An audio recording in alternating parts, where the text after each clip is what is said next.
Andreas respirait normalement.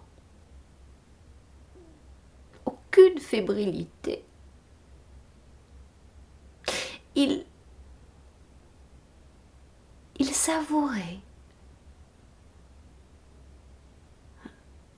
Il savourait peut-être même la descente.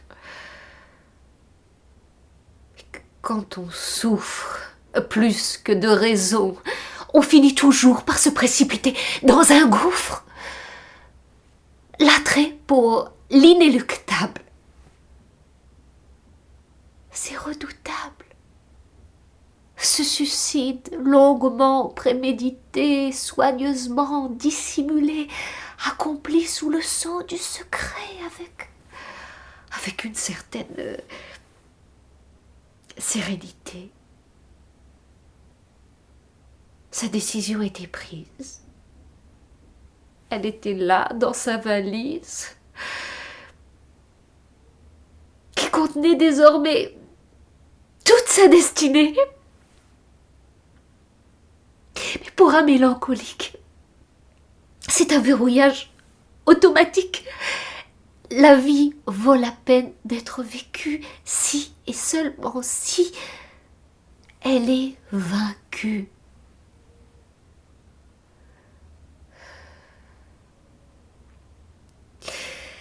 C'est dans le creuset de la mélancolie que s'élabore très souvent une certaine idée de la mort. Celle qui libère de l'enfer. Celui qui ne croit plus au paradis.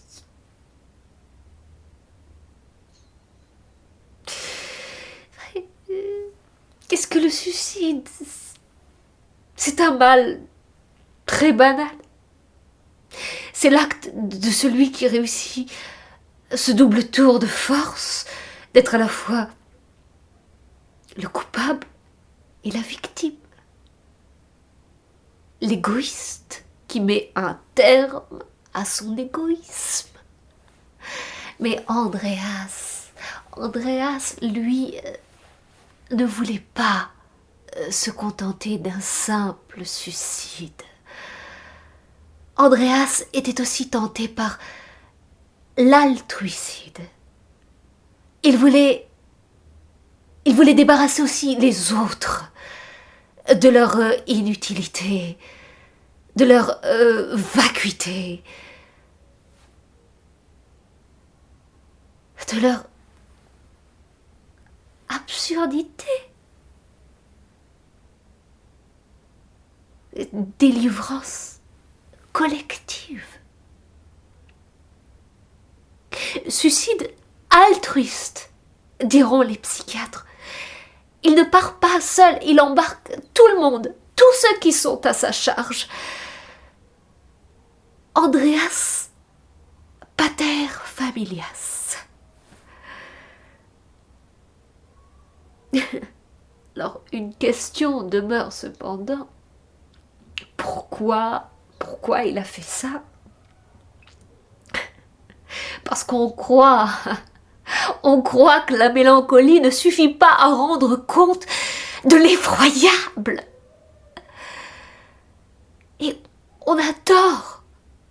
On a tort parce que le plus effroyable au monde, c'est la mélancolie.